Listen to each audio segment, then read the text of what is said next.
ಓಂ ಶ್ರೀ ಗುರು ಬಸವಲಿಂಗಾಯ ನಮಃ ಎಂಬ ಮಂತ್ರವನ್ನು ಹೇಳುತ್ತಾ, ಕಲ್ಲು ಮನೆಯ ಮಾಡಿ ಕಲ್ಲು ದೇವರ ಮಾಡಿ ಆ ಕಲ್ಲು ಮೇಲೆ ಕೆಡದರೆ ದೇವರೆತ್ತ ಹೋದರೂ ಲಿಂಗ ಪ್ರತಿಷ್ಠೆಯ ಮಾಡಿದವಂಗೆ ನಾಕ ನರಕ ಕುಯೇಶ್ವರ ಎಂಬ ಶ್ರೀ ಅಲ್ಲಮ ಪ್ರಭುದೇವರ ವಚನದಂತೆ ಇಂದು ನಾನು ಬಾಗಲಕೋಟೆ ಜಿಲ್ಲೆಯ ತೇರದಾಳ ಪಟ್ಟಣದಲ್ಲಿರುವ ಅತ್ಯಂತ ಪವಿತ್ರ, ಪೂಜ್ಯ ಹಾಗೂ ಐತಿಹಾಸಿಕ ವೀರಶೈವ ಧಾರ್ಮಿಕ ಕ್ಷೇತ್ರವಾಗಿರುವ ಶ್ರೀ ಅಲ್ಲಮ ಪ್ರಭುದೇವರ ಬೃಹನ್ಮಠ ದೇವಸ್ಥಾನಕ್ಕೆ ಬಂದಿದ್ದೇನೆ.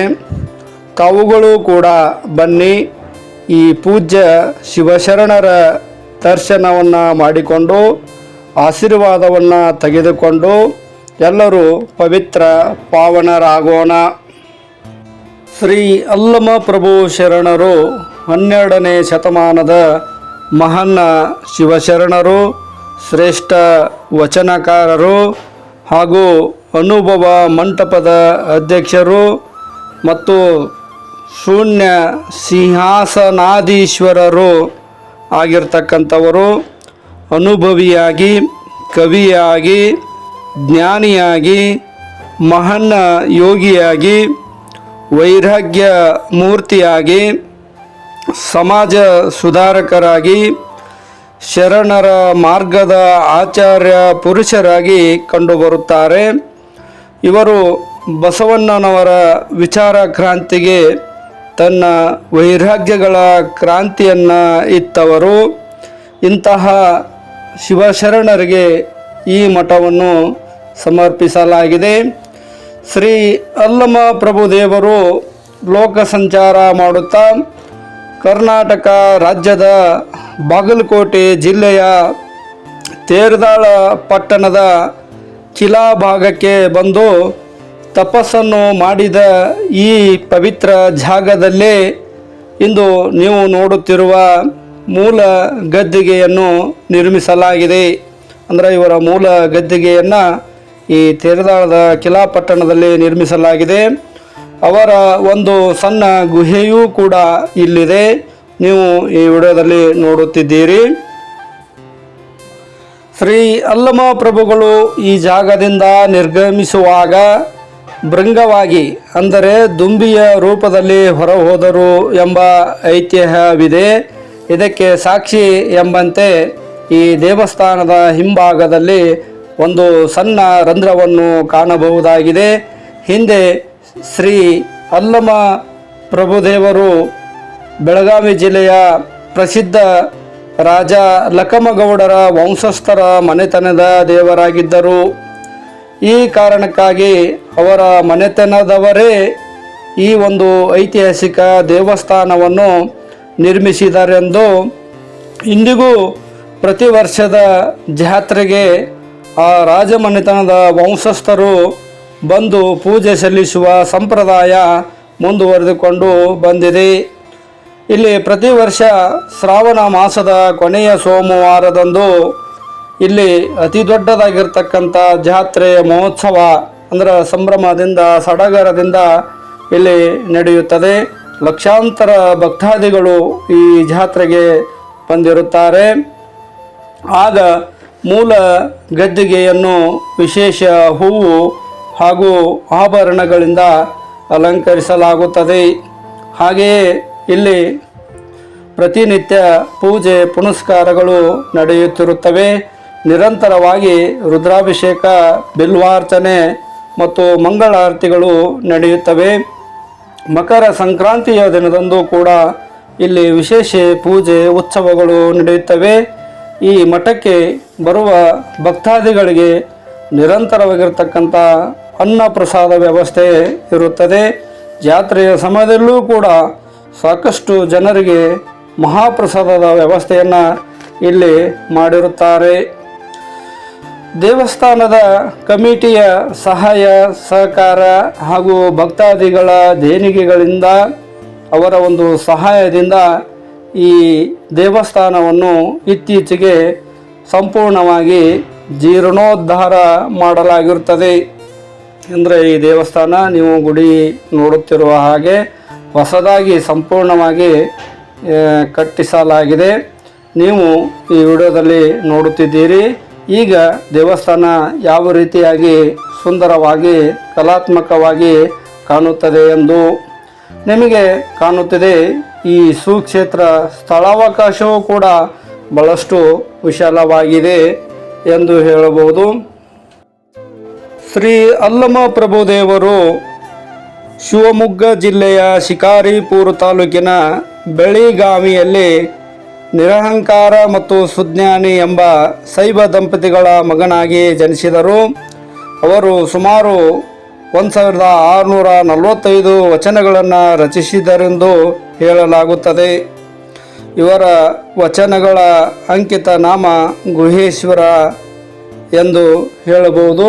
ಅವರ ಕೆಲವು ಪ್ರಮುಖ ವಚನಗಳ ಏನಪ್ಪ ಅಂತಂದರೆ, ಹೆಣ್ಣಿಗಾಗಿ ಸತ್ತವರು ಕೋಟಿ, ಮಣ್ಣಿಗಾಗಿ ಸತ್ತವರು ಕೋಟಿ, ಹೊನ್ನಿಗಾಗಿ ಸತ್ತವರು ಕೋಟಿ, ಗುಹೇಶ್ವರ ನಿಮಗಾಗಿ ಸತ್ತವರ ನಾರನು ಕಾಣೆ ಎಂದು ಹೇಳುತ್ತಾರೆ.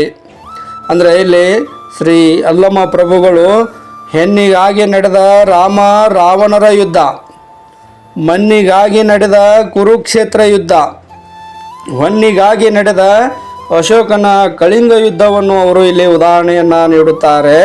ಅದಕ್ಕೆ ದೇವರಿಗಾಗಿ ಯಾರು ಜೀವ ನೀಡಲು ಸಿದ್ಧರಿಲ್ಲ.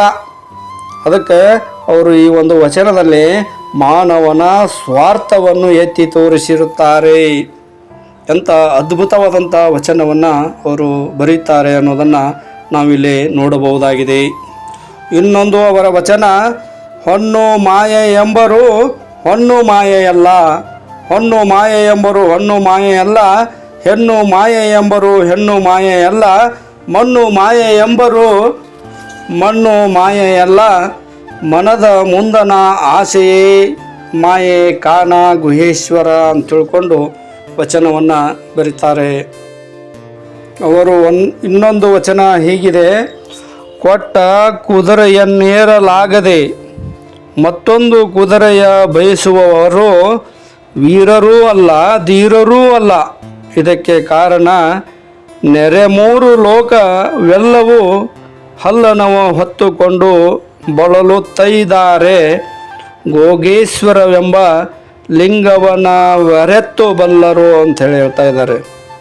ಅಂದರೆ ಈ ವಚನದಲ್ಲಿ ಅಸಾಧ್ಯ ಕಾರ್ಯದಲ್ಲಿ ಸೋತು ವಿಮುಖರಾಗುವವರನ್ನು ಕುರಿತು ಸೂಕ್ಷ್ಮವಾಗಿ ಅವರ ಒಂದು ವ್ಯಕ್ತಿಯ ವ್ಯಕ್ತಿತ್ವದ ದ್ವಂದ್ವತೆಯನ್ನು ಅವರು ವಿಡಂಬಿಸಿದ್ದಾರೆ.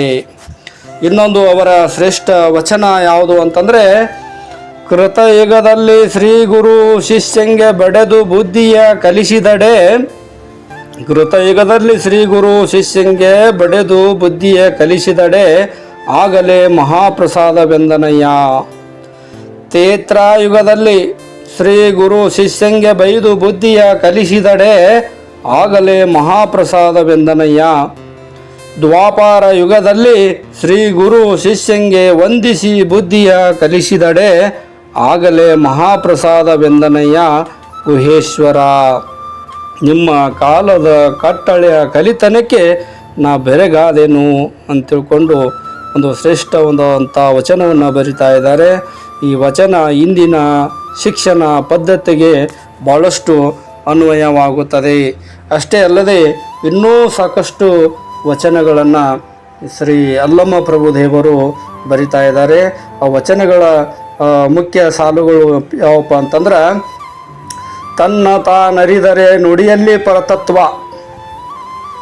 ಸಾಸಿವೆ ಎಷ್ಟು ಸುಖಕ್ಕೆ ಸಾಗರದಷ್ಟು ದುಃಖ, ನಿಮ್ಮ ನಿಲುವು ಅನುಭವ ಸುಖಬಲ್ಲ, ಮಾತೆಂಬುದು ಜ್ಯೋತಿರ್ಲಿಂಗ. ಇನ್ನೊಂದು ವಚನ, ಬೆಟ್ಟಕ್ಕೆ ಚಳಿಯಾದೊಡೆ ಏನು ಹೊದಿಸುವರಯ್ಯ, ಬೆಟ್ಟಕ್ಕೆ ಚಳಿಯಾದೊಡನೆ ಏನು ಹೊದಿಸುವರಯ್ಯ, ಬಯಲು ಬೆತ್ತಲ ಇದ್ದರೆ ಏನು ಹೊದಿಸುವರಯ್ಯ. ಅರಿಯಬಾರದು ಗಣವನರಿದವರು, ಅರಿಯದಂತಿರ್ಪರು ಗುಹೇಶ್ವರ. ನಾನು ಘನ ತಾನು ಘನವೆಂದು ಹಿರಿಯರುಂಟೆ. ನಿನಗೆ ನೀನು ಗುರುವಲ್ಲದೆ ನಿನ್ನಿಂದ ಕವಪ್ಪೆ ಗುರು ಉಂಟೆ. ನಾ ದೇವನಲ್ಲದೆ ನೀ ದೇವನೇ, ನೀ ದೇವನಾದರೆ ಎನ್ನನ್ನೇಕೆ ಸಲುಹಿದೆ. ಇನ್ನೊಂದು ನುಡಿಮುತ್ತು, ದೇಹದೊಳಗೆ ದೇವಾಲಯವಿದೆ, ಮತ್ತೆ ಬೇರೆ ದೇವಾಲಯವೇಕೆ.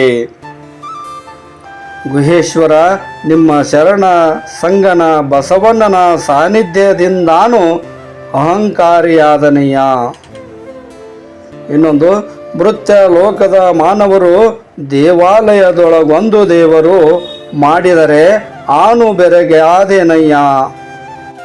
ಎತ್ತನ ಮಾಮರ ಎತ್ತನ ಕೋಗಿಲೆ, ಎತ್ತನಿಂದೆತ್ತ ಸಂಬಂಧವಯ್ಯ.